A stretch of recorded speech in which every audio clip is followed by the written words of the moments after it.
Notre deuxième session, donc, cas d'étude sur la formation hybride est avec Christophe Ménani, auteur et fondateur de la Fabrique à clients. Et il va nous parler de comment Integral Coaching aide les équipes marketing et commerciales à réussir la transformation digitale. Et écoutez, moi je suis vraiment très curieuse. Donc David, à vous. Christophe, pardon, à vous. Merci. Merci beaucoup. Bonjour. Bonjour. Juste avant de commencer, pour que je comprenne un petit peu qui vous êtes, est-ce que vos entreprises, les entreprises dans lesquelles vous travaillez, vendent aux entreprises ou aux particuliers? Qui vend aux particuliers? Oui, les deux, les deux. Et qui vend aux entreprises? Vous vendez tous D'accord. Très bien. Merci. En fait, ce qu'on vient se dire aujourd'hui, et ce que je voudrais partager avec vous, je voudrais partager un petit peu les bouleversements et les transformations qui apparaissent aujourd'hui dans vos équipes marketing et commerciales. On va la laisser faire, d'accord? Ouais, parce que sinon...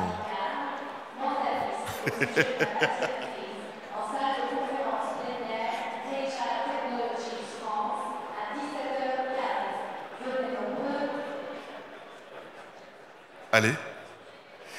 Donc on va se parler de marketing et de commercial. Et je voudrais partager un petit peu avec vous la transformation digitale en cours dans les équipes marketing et commerciales et les quelques particularités de ce que vous pouvez faire pour eux, pour les accompagner et surtout pour apporter des choses un peu structurantes et un peu stratégiques à votre entreprise. Alors, déjà, pour poser ça, on s'appelle la Fabrique à clients. Et la Fabrique à clients, c'est une structure de conseil et de formation.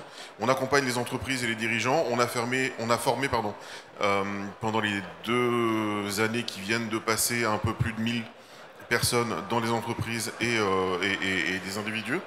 Et on a travaillé avec ces entreprises-là notamment. Donc on a un petit peu l'habitude d'accompagner les équipes marketing et les équipes commerciales et leurs managers. Et ce que je viens partager avec vous, c'est un petit peu du quotidien qui les travaille aujourd'hui. Et pour vous dire que, alors bizarrement, on parlait beaucoup de transformation digitale avant, et c'était écrit un petit peu sur tous les stands du dernier Learning Technology, de mai dernier, je crois. Et c'est vrai que si on n'utilise plus le terme marketing digital, c'est simplement parce que c'est en cours et que ça accélère. Et c'est pas parce qu'on le dit plus que ça n'existe plus, c'est justement parce qu'on le dit plus que ça accélère beaucoup. Et ce que je viens de vous dire, c'est qu'est-ce qui, dans la transformation digitale, vient bousculer le métier des marketeurs et des commerciaux. Et je viens vous le dire de 4 manières. D'abord, vous dire que les changements qu'on met en place aujourd'hui dans les équipes marketing et dans les équipes commerciales sont profonds. Et sont de plus en plus profonds et depuis longtemps, et ça s'accélère. Est-ce que vous connaissez ces logos-là? Est-ce que ça vous parle? Est-ce que vous en reconnaissez au moins un? Lequel? Lequel? Celui-là, là? Ouais. Donc Meta, c'est la maison mère de Facebook, Facebook, Instagram. Facebook, Instagram, WhatsApp. Ce que je viens vous dire, c'est que tous les gens qui travaillent avec Facebook travaillent déjà avec de l'intelligence artificielle. Et en fait, ce qu'on comprend mal quand on n'est pas dans ces métiers-là, c'est qu'en vrai, les marketeurs travaillent avec de l'IA depuis longtemps. Et la manière avec laquelle on peut travailler avec l'IA génère la rentabilité ou pas de ce qu'on fait en termes de marketing et de conquête de nouveaux marchés. Ça c'est très important. Et alors pour le coup, l'apparition de l'IA dans les moteurs Facebook, Meta maintenant, a changé complètement une grosse partie des métiers marketing. Avant, en marketing, on avait des gens qui paramétraient des outils. Maintenant, on a des gens qui dressent des IA. C'est pas du tout le même métier, ça fait pas appel aux mêmes compétences, et c'est venu de manière assez brutale en vrai. Peut-être TikTok. Alors, en fait, c'est drôle de parler de TikTok dans un environnement très professionnel comme ça. Et franchement, s'il y a 6 mois, on m'avait dit que tu parlerais de TikTok sur une scène comme ça, je vous aurais dit non, parce que TikTok, c'est pour les enfants. Et en fait, plus du tout. En fait, pas du tout. TikTok, c'était pour les enfants il y a quelques mois. Aujourd'hui, le moteur de ciblage de TikTok est capable de parler à tout le monde et de cibler très précisément tout le monde. Et on a aujourd'hui sur TikTok deux choses avec beaucoup d'impact. La première chose, c'est que on a avec TikTok la plateforme qui a la meilleure rentabilité. C'est sur TikTok qu'on fait des pubs les plus rentables. Et les grosses croissances dans les domaines B2C s'appuient aussi en grande partie sur TikTok, parce qu'on a aujourd'hui un réseau très rentable avec TikTok. Et la deuxième chose, c'est que ça a fait venir des comportements et des usages, notamment, ça a l'air bête, hein, mais la vidéo verticale. La vidéo verticale, ça a changé énormément de choses, notamment dans la manière avec laquelle on conçoit des vidéos. Et pour faire très simple, et si vous avez besoin que je vous explique le détail avec plaisir, on pourra le faire après, mais quand hier on planifiait de dépenser entre 3 000 et 10 000 euros pour faire une pub à mettre sur les réseaux sociaux, aujourd'hui on a des pubs qui marchent mieux à 20 euros. Ce que TikTok a fait, c'est ça. Ce que TikTok a fait, c'est ça. Et aujourd'hui, on a d'énormes résultats avec des choses qui coûtent énormément moins cher qu'avant. Ça veut dire quoi? Ça veut dire qu'évidemment, on est plus rentable, mais ça veut dire que tout le monde le fait. Et ça veut dire que vous avez maintenant de nouveaux concurrents qui n'avaient pas les moyens de le faire avant et qui ont maintenant les moyens. Et ça change tout. Alors juste pour... est-ce que vous connaissez ce logo en haut à gauche, là, le premier? Ça, c'est assez extraordinaire. Ça s'appelle ChatGPT. C'est une des... Ouais, ChatGPT. OpenAI. C'est une des filiales d'Elon Musk. Vous voyez Elon Musk? Iron Man. Et ChatGPT, ça fait du texte et ça fait du code. On peut lui poser n'importe quelle question et il répond. Et il répond de manière assez précise et assez argumentée. Et il développe des logiciels, ChatGPT. Et ça a révolutionné un métier en marketing qui s'appelle le copywriting, les concepteurs-rédacteurs. Il y a dans toutes les agences des concepteurs-rédacteurs. Et dans toutes les agences, les concepteurs-rédacteurs aujourd'hui sont morts de trouille parce que ChatGPT le fait plus vite et mieux qu'eux, en vrai. Alors il le fait également avec un petit peu de... Il faut prendre un petit peu de distance avec ça. Pour la petite histoire, si vous demandez à ChatGPT comment on différencie des œufs de vache et des œufs de poule, il vous dira que les œufs de vache sont plus gros. Il y a quelques loupés encore. Les œufs de vache ne sont pas plus gros. Mais ChatGPT, vraiment, ça remet en cause un métier complet. Et une partie complète du marketing dans l'absolu. Mubert, ça fait de la musique. C'est extraordinaire. Vous lui dites quel type de musique vous voulez, quel tempo, quelle ambiance, et ça fait de la musique. Et il y a d'ailleurs un vrai sujet qui entre dans les équipes marketing, et qui est la propriété intellectuelle de ce que l'outil fait. Parce que la propriété intellectuelle d'une musique appartient à son compositeur, mais là, le compositeur, c'est un ordinateur. Midjourney, c'est extraordinaire, ça fait de la créa graphique, ça fait des dessins, ça fait... Et ça, alors, bien entendu, ça ne remplace pas, mais ça bouscule énormément tous les créatifs des agences de com, tous les créatifs des équipes marketing. Midjourney, ça fait des images extraordinaires, ça fait des photomontages extraordinaires, ça fait des maquettes de sites web incroyables. Et ça fait gagner un temps fou, et évidemment, ça bouscule les équipes actuelles. Alors il y en a d'autres, Jasper, ça fait du texte, Taplio, ça fait du LinkedIn, des messages LinkedIn. Chatbot, c'est un agent conversationnel. C'est un robot avec lequel vous pouvez discuter et vous ne vous rendez pas compte que c'est un robot. C'est incroyable. Ça remet en cause toute la partie CRM, relation client, le premier niveau d'interaction. Aujourd'hui, on peut confier le standard d'une entreprise, le premier niveau d'interaction, à un robot. C'est un peu fou, mais ça marche vraiment et ça a des impacts incroyables. Synthesia, ils sont là d'ailleurs, je crois, je les ai vus au fond. Synthesia, vous lui donnez un texte, il vous sort une vidéo. Il transforme un texte en une vidéo avec un avatar qui a un aspect humain et qui prononce votre texte de manière vraiment très belle. C'est incroyable. Ça fait du texte to vidéo. Faire une vidéo, ça coûtait des milliers d'euros avant. Là, ça coûte un abonnement à 20 euros par mois. Ça change tout. Évidemment, je vous le dis avec un appui économique, je vous parle d'argent, mais ça change tout en vrai dans les usages. Donc ça change les choses de manière profonde, ça change les choses de manière stratégique. Et là, pour le coup, je vous donne juste un exemple d'impact sur le commerce. Avant, quand on faisait une campagne de prospection avec des commerciaux, on envoyait 1000, 2000, 3000 mails. On envoyait un mail de prospection et on s'attendait à avoir 15-20% de taux d'ouverture. 20% de gens qui ouvrent le mail, c'était déjà plutôt bien, on était content. 20%, c'était bien hein, sur ce genre de campagne. Aujourd'hui, on a des outils qui arrivent à 80% de taux d'ouverture. Nous, on a fait plus de 90% de taux d'ouverture. Ça change tout. Ça change tout. Imaginez que votre équipe commerciale ait ça. ça veut dire qu'ils travaillent 4 fois plus vite. Imaginez que votre équipe commerciale n'ait pas ça, ça veut dire que vos concurrents travaillent 4 fois plus vite. Ça change tout. Et pas accessoirement, hein, ça change tout sur votre chiffre d'affaires. C'est important. Et pour le coup, des impacts comme ça, qui sont stratégiques et qui sont profonds dans la marge de votre entreprise, il y en a beaucoup. Donc ça change, on est en train de changer les choses de manière stratégique. Et puis, ce que je voudrais vous dire, c'est qu'on change les choses de manière rapide. Et qu'une grosse partie des choses que je vous explique aujourd'hui, je ne vous les aurais pas expliquées il y a 6 mois, et je vous les redirai plus dans 3 mois peut-être. Juste, la durée de vie d'un post sur un réseau social, c'est 1 jour. Donc ça veut dire que si on calque la stratégie de communication d'une entreprise sur un plan de médias à l'année, ça n'a aucun sens. Ça n'a aucun sens. Une stratégie d'image, on la teste sur 1 semaine, et c'est très bien. Et au bout d'1 semaine, on voit si ça a fonctionné ou pas. Ça demande énormément de flexibilité, ça va vite. Une campagne de publicité, on la planifie jamais à plus d'1 mois. Ce qui change énormément par rapport au plan pluriannuel de marketing. On fait de la prospection, alors je vous disais avant on faisait de la prospection par pack de 1000, 2000, 3000, 5000 prospects. Aujourd'hui on s'arrête à 100 parce qu'on fait des choses très personnalisées. Et juste pour finir d'illustrer ça, ça va vite. Je vous parlais de ChatGPT, l'outil d'Elon Musk, et je vous disais à quel point il était fondamental pour beaucoup de métiers. Netflix a mis 3 ans et demi à avoir son premier millionième utilisateur. ChatGPT, ils ont mis 5 jours. Et donc, les énormes changements qui apparaissent aujourd'hui dans vos équipes marketing et commerciales, ça prend 5 jours à arriver. Ça demande de la flexibilité.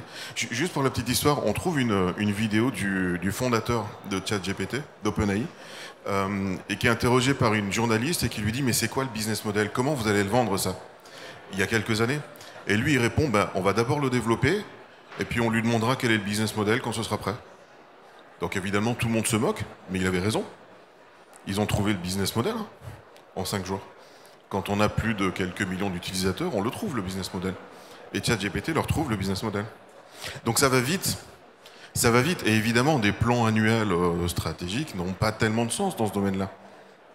Et alors, ce qu'on a vu, nous, c'est que pour résister à ça, les équipes marketing et commerciales, alors surtout marketing pour le coup, parce que les équipes commerciales avaient moins de tendance à l'externalisation, mais on avait face à nous des équipes qui travaillaient avec des agences en se disant c'est pas mon métier le digital, moi mon métier c'est de faire de l'eau par exemple, le participant précédent, et donc je vais confier une partie du marketing et du digital parce que c'est pas mon cœur de métier.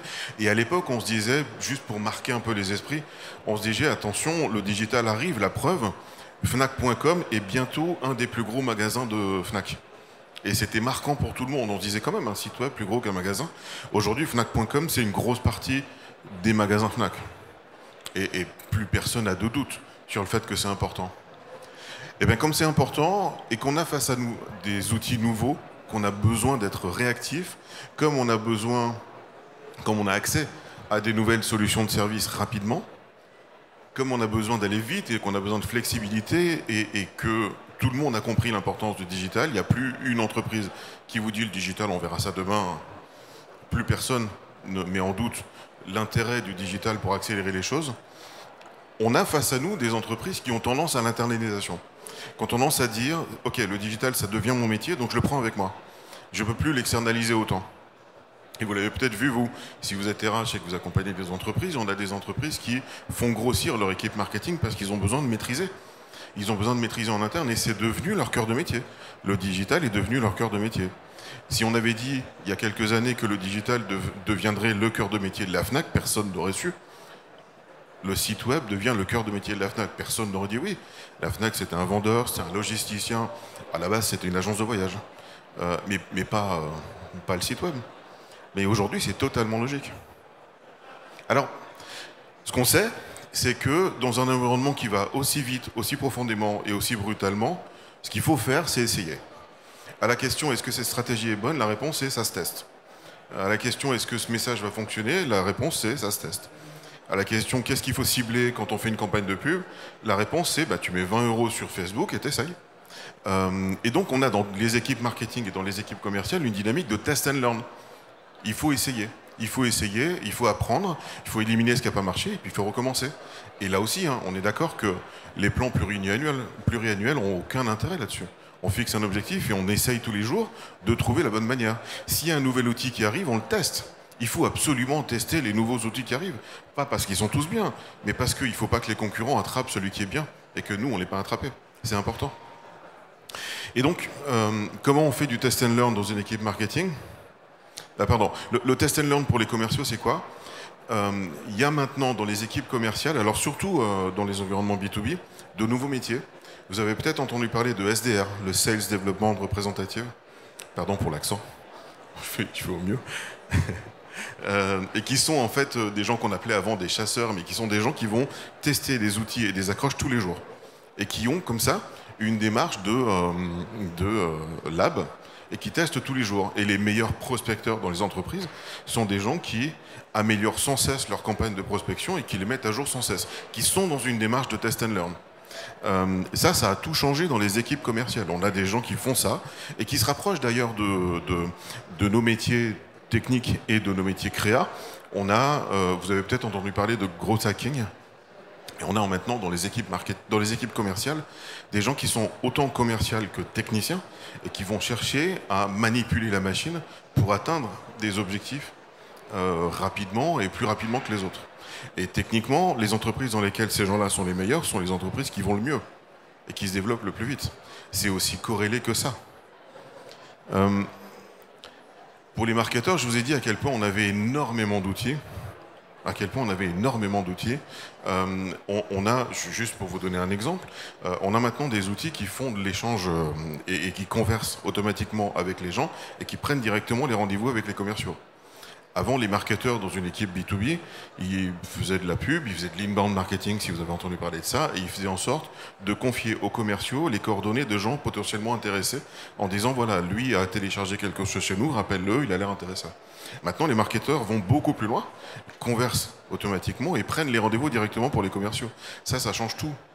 Alors, c'est un exemple de ce qui change, mais les marketeurs sont en permanence dans une dynamique de test. Il y a d'ailleurs, alors dans les équipes marketing avec lesquelles on travaille, nous, il y a des labs.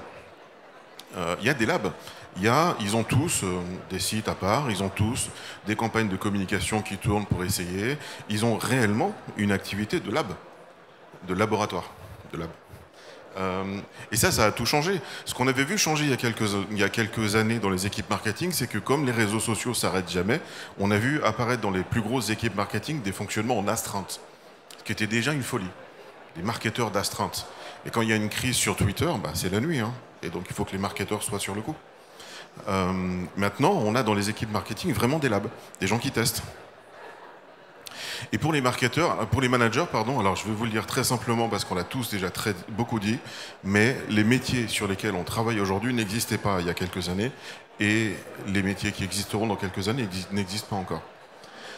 Et alors pour le coup, quand on va voir un marketeur et qu'on lui dit « tu dois avoir un gros hacker dans ton équipe », quand on va voir un manager et qu'on lui dit « tu dois avoir un gros hacker dans ton équipe », la première question c'est quoi ça?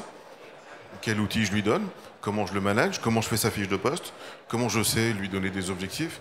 Les managers sont paumés dans cet environnement avec de nouveaux métiers. Les managers sont paumés. Et les managers nous demandent, à nous pour le coup, de les accompagner dans le recrutement et dans le pilotage de leur équipe. D'une équipe avec des compétences qui n'ont pas été formées pour gérer. Mais ils testent, ils essayent. Et alors pour le coup, nous, notre métier, c'est d'aller voir vos équipes marketing et vos équipes commerciales et de leur montrer les opportunités. Et c'est d'aller voir leurs concurrents et de leur montrer les opportunités aussi. Et donc tout le monde comprend que ce genre d'opportunités amène en même temps des risques de voir une concurrence un peu folle débarquer avec des moyens qu'on n'avait pas imaginés. Donc il y a dans les équipes commerciales et marketing une pression. Et comme ils ont la pression d'apprendre de nouveaux outils, de nouvelles techniques, de nouvelles stratégies, évidemment, ils vont voir les RH en disant « Ok, j'ai été formé il y a 3 mois, mais là, il y a un truc qui se passe, il faut que je sois encore formé. » C'est ingérable. Quand on rencontre des RH et des responsables formation et qui nous disent « Vous êtes gentils, on ne va pas faire un plan de formation tous les 2 mois. » Et si, il faudrait. C'est compliqué, hein, mais il faudrait. Mais nous, on va le faire. On va aller les voir et on va les envoyer vers vous. Pardon. C'est le jeu. C'est le jeu, mais on va peut-être vous donner des solutions. Alors, nous, on fait des formations. On a accompagné, je vous disais, plus de 1000 personnes en formation, sur des formations certifiantes. Et c'est vrai que ça fonctionne bien. Les gens ressortent de nos formations avec de nouvelles compétences, ils sont vraiment très contents. Et puis ensuite, les compétences, il faut les appliquer dans la réalité. Et là, bah, c'est plus difficile. Ça ne marche pas exactement comme au magasin, vous connaissez l'idée.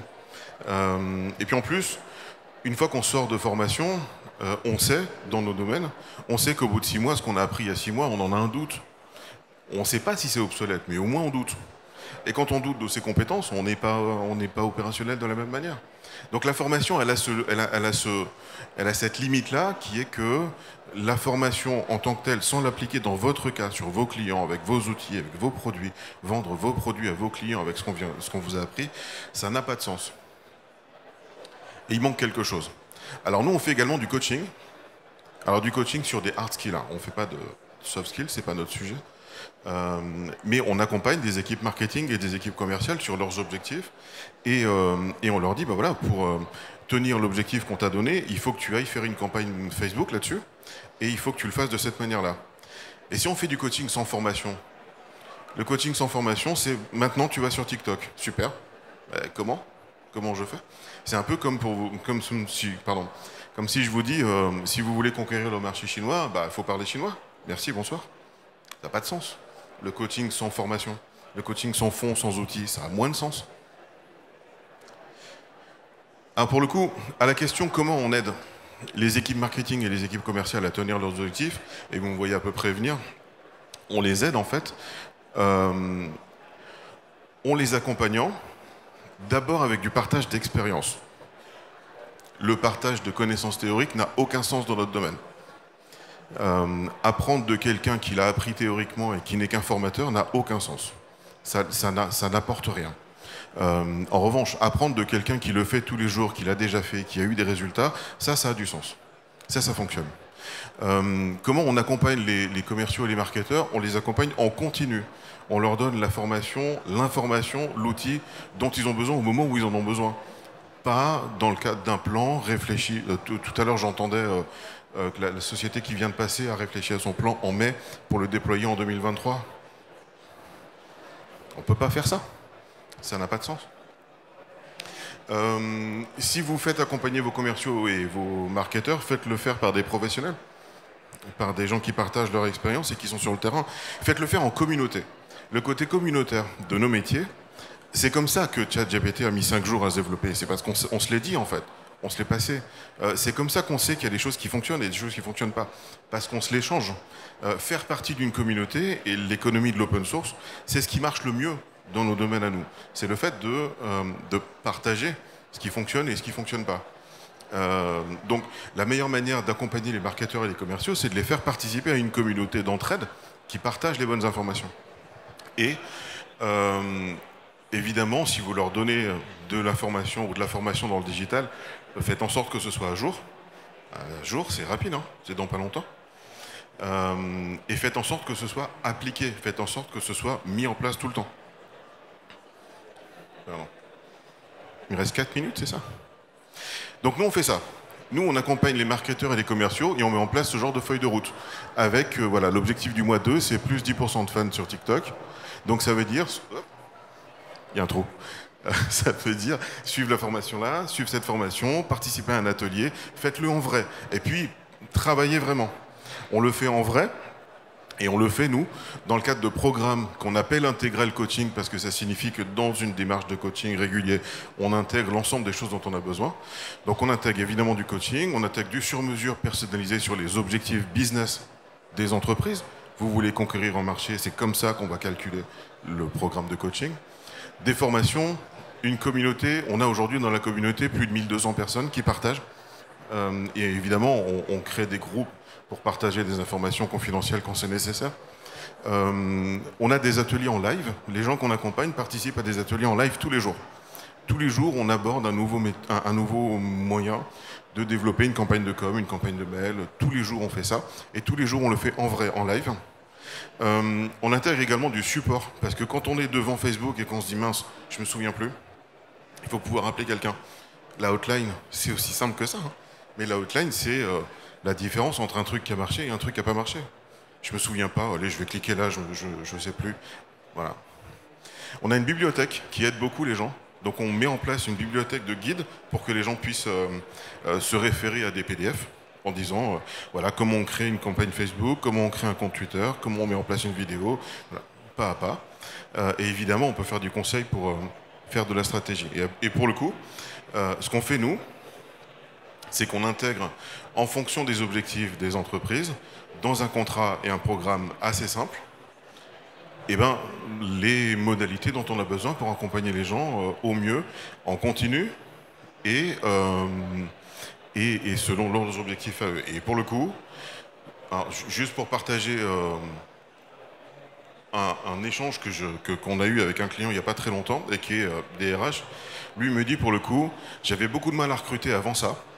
Recruter des gens en marketing digital, c'est très compliqué quand on n'est pas nous-mêmes des gens du marketing digital. Mais quand je recrute en disant tu vas être intégré à un programme comme ça, il y aura des gens derrière toi, t'inquiète pas, ça facilite tout. En termes évidemment d'image employeur, et de capacité de recruter et de garder les gens. Voilà ce que je voulais vous dire. Merci Christophe. Vraiment fascinant, hein, vous êtes bien d'accord, applaudissez, merci beaucoup. Et on voit bien comment la communication joue un rôle essentiel vraiment dans toute entreprise.